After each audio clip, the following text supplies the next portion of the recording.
et bienvenue dans ce premier épisode de Découvrons les Otome Games en cosplay. Comme certains l'ont deviné, aujourd'hui nous allons parler de Hiro no Kakera. Donc Hiro no Kakera était le premier jeu Otome Game auquel j'ai joué. C'était à peu près en 2009-2010 quand je suis rentrée à la fac. Donc j'avais beaucoup plus de temps pour glander et découvrir des choses que je ne connaissais pas.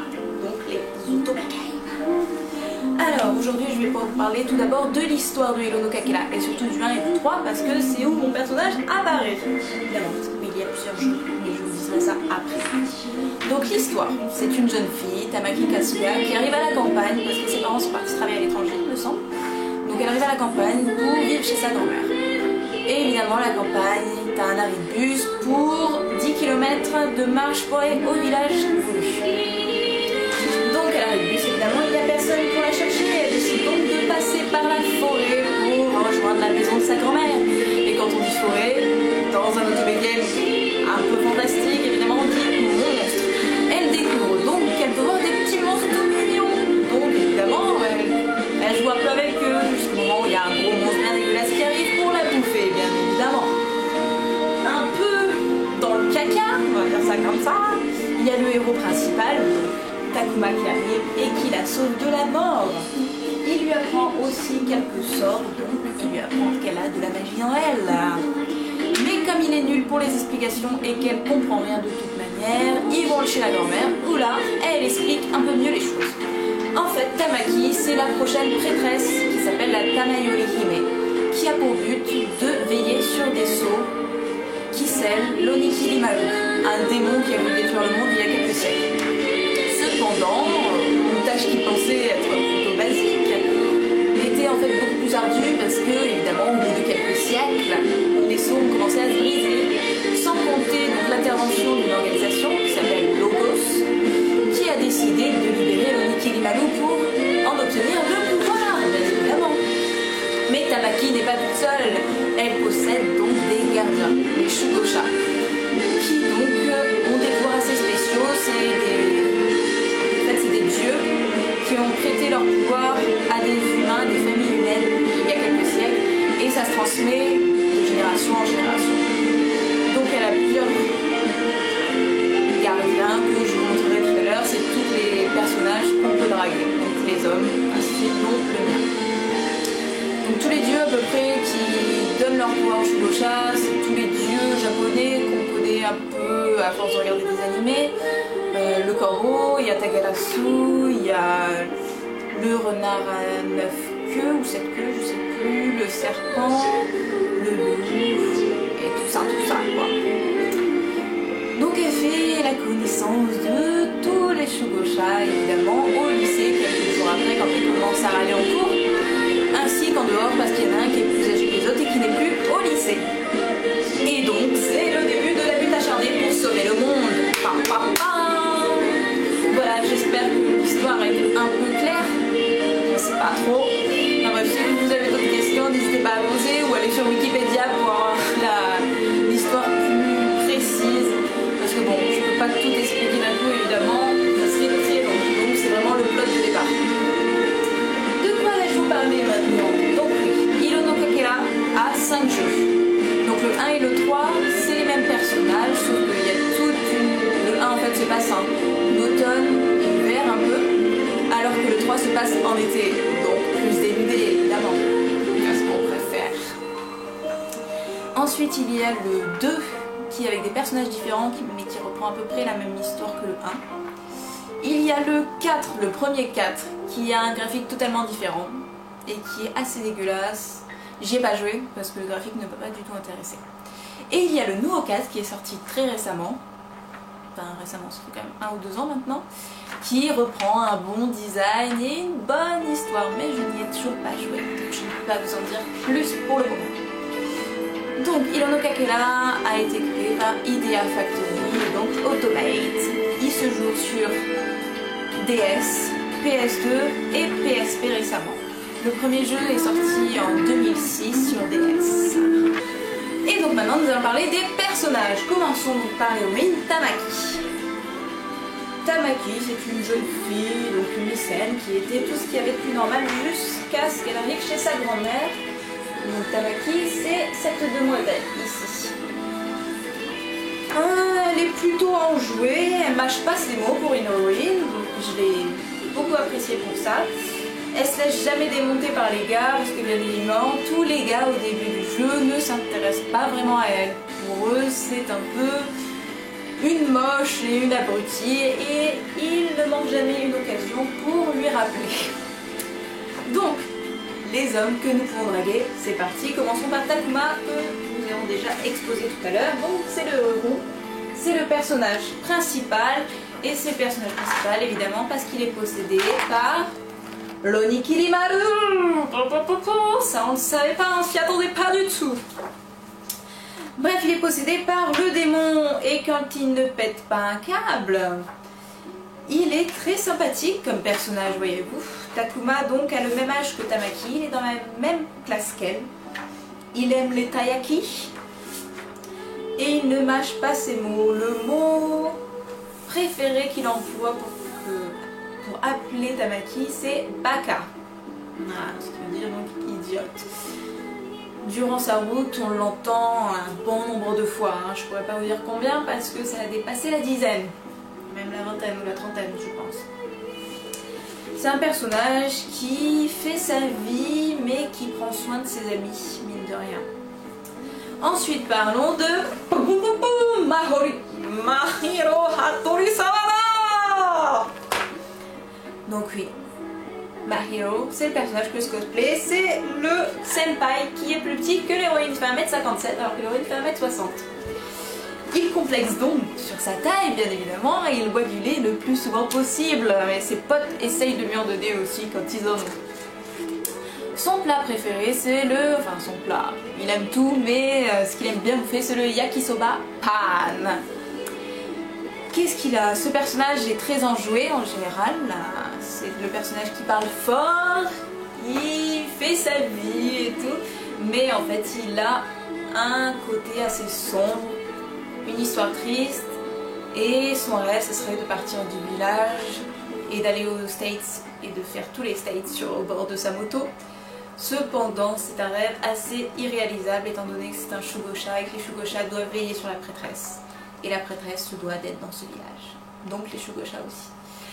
Et il y a plusieurs autres facteurs qui font qu'il a une route assez triste. Mais je vous laisse la découvrir parce que c'est vraiment une route qui me tient à cœur et je ne veux pas trop vous spoiler. Sa version, quand il se transforme, c'est ainsi, avec les pouvoirs du corbeau. Donc oui, il a des ailes que je n'ai pas mises, moi, alors que je suis dans une version transformée, parce que tout simplement, je ne peux pas m'asseoir avec. Ensuite, nous allons parler du deuxième senpai, Yuichi Komura. Donc Yuichi, c'est le personnage qui est possédé par le renard, donc vous pouvez voir sa forme ici. Yuichi peut s'endormir à n'importe quel moment, à n'importe quel endroit. Debout, assis, couché, bref, c'est le my pace du jeu. On a beaucoup de temps à passer avant qu'il y ait un événement romantique avec lui, parce qu'évidemment, il n'a pas beaucoup de sentiments. Et il est plus intéressé par le renard qui accompagne Tamaki, donc Ochan, la mascotte du jeu, que par Tamaki au début. Bon, évidemment, c'est un renard, donc c'est sa famille. Ensuite, nous allons parler du personnage le plus détestable de ce jeu, le Shota, Shinji, qui a donc 1 an de moins que Tamaki. C'est un personnage qui m'horripile. C'est un faux Shugosha parce qu'il n'est pas une réincarnation en fait. Il utilise le Kotodama, donc c'est le pouvoir des mots. Ici vous pouvez voir sa forme quand il l'utilise. Et comment dire, à chaque fois que je le vois j'ai envie de le tarter. Voilà, c'est comme ça, donc je ne pourrais pas vous en dire plus, ni vous parler des bienfaits de ce personnage, étant donné que je n'en trouve aucun. Ensuite, nous allons parler de Suguru Omi, donc le personnage qui n'est pas au lycée, qui a 25 ans, et qui vit dans une super maison traditionnelle japonaise, qui a pour passion de faire des thés, et autant vous dire qu'il a une collection de thés de folie, et il en fait des différents à chacune personne, selon le goût de ces personnes. Lui, il est possédé par le serpent et nous avons sa version ici, donc il n'y a pas de grosse transformation à part ses cheveux donc qui changent de couleur et qui deviennent plus longs. qu'est-ce qu'on peut dire sur lui? C'est le personnage posé qui a un petit complexe avec sa maman décédée. Je vous laisserai découvrir ce petit complexe vous-même. Évidemment, comme c'est le seul adulte, c'est aussi l'une des seules routes où nous finissons avec une proposition de mariage. C'est une route assez calme, mais qui a ces petits événements assez marquants. Ensuite, nous allons passer au personnage caché, qui n'apparaît qu'une fois qu'on fait toutes les routes, ou la route de Takuma, je ne sais plus précisément. C'est Kutani Ryo, l'homme de ma vie, l'homme de ce jeu. Vous ne pouvez pas faire ce jeu sans l'avoir fait. Alors, Ryo est en fait la réincarnation du loup. Et étant donné que c'est le loup, il a un odorat bien développé. Et la première rencontre avec Tamaki, c'est à l'école, où il sent une odeur très intéressante qui sort du corps de Tamaki. Il la prend donc dans ses bras et la sniffe et trouve qu'elle a une très bonne odeur. Et après ça, évidemment, il y a des sentiments qui commencent à se développer au fur et à mesure, ainsi de suite. Mais c'est le personnage qui ne mâche pas ses mots et qui fait ce qu'il a envie au moment où il en a envie. Donc c'est le personnage où il y a le plus de choses croustillantes, on va dire. Et puis c'est aussi le personnage qui vous permettra d'avoir une scène de bain très intéressante. Je suis sûre que je peux vous trouver l'image. Elle doit être dans la boucle. Parce que si c'est pas dans la boucle, ce n'est pas un bon boucle. Là voilà. Non, c'était de l'autre côté. Celle-ci, là. Cette scène est juste magique. C'est la scène qui vous fait craquer pour ce personnage. Ensuite, je vais vous montrer vite fait les autres personnages. Donc ici, nous avons Mitsuru. Donc c'est l'aide de la grand-mère de Tamaki qui est ici. Je ne me trompe pas, ouais. Et elle fait la cuisine, ainsi de suite. Tous les personnages l'aiment bien. Et dans certaines routes, elle est un peu chiante, hein, on va dire ça comme ça. Ici, c'est l'amie de Tamaki au lycée, qui est dans la même classe qu'elle et Tamaki. Ça, c'est les méchants. Encore des méchants. Et les monstres.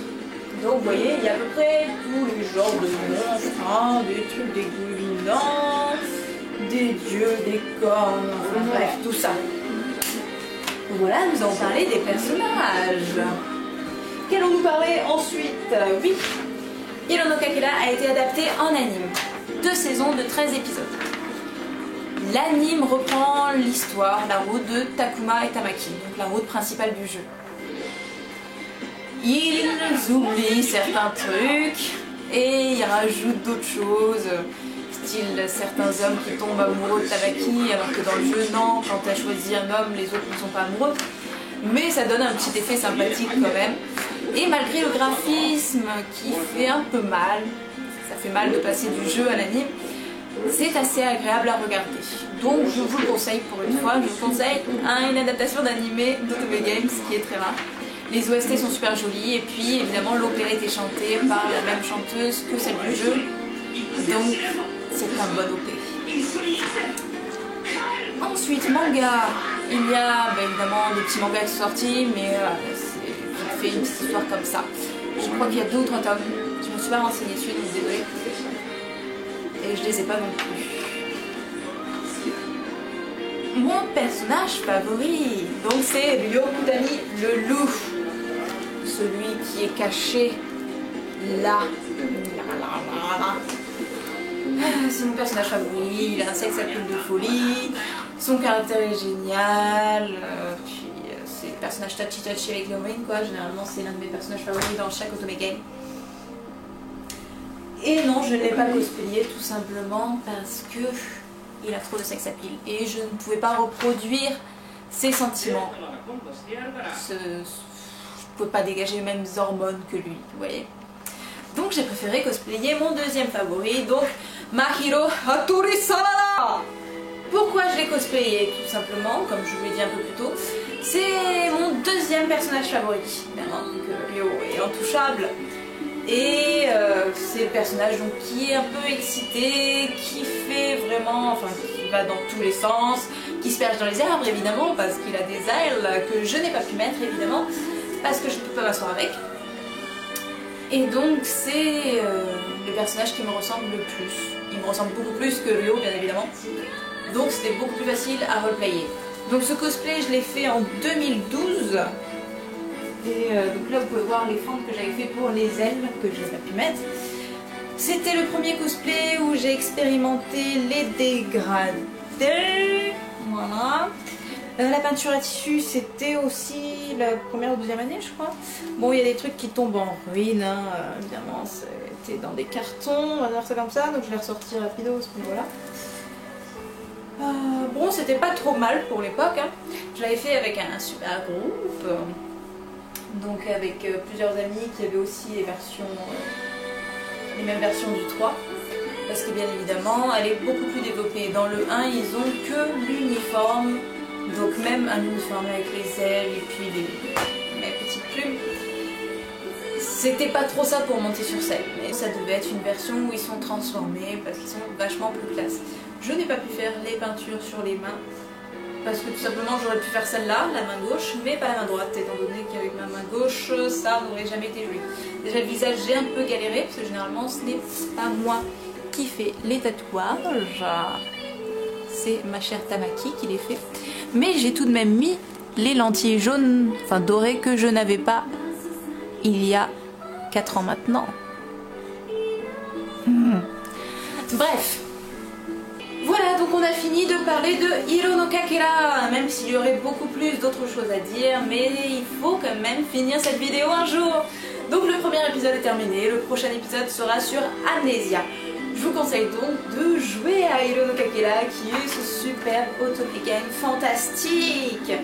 Et il est facile à jouer. Je n'avais pas de solution la première fois que j'y ai joué. Je commençais à peine à découvrir, enfin à apprendre le japonais, ainsi de suite. Et je n'ai pas eu de mal à y jouer. Donc je vous conseille. Je l'avais commencé moi sur donc, Nintendo DS. Je m'étais acheté une R4. J'avais téléchargé le jeu ISO et je l'avais mis dessus. Et j'avais pu jouer sur ma Nintendo DS française. Si vous avez des suggestions pour les prochaines vidéos, n'hésitez pas à les mettre en commentaire. Je prends toutes les suggestions. Autant si vous voulez que certaines choses soient plus développées, que certaines choses soient moins développées. Un cadrage différent, une façon d'exposer mon cosplay différemment. Je prendrai toutes les suggestions et je verrai ce que je peux en faire, parce que c'est un peu difficile de se lancer dans les vidéos comme ça sans vraiment avoir d'idée. J'ai pensé à plusieurs trucs, mais au final je suis assez restreinte, donc ça va être difficile. Donc le prochain épisode sera le mois prochain et ce sera sur Amnesia, qui a un petit peu de fantastique, mais pas trop, donc ça sera un genre totalement différent.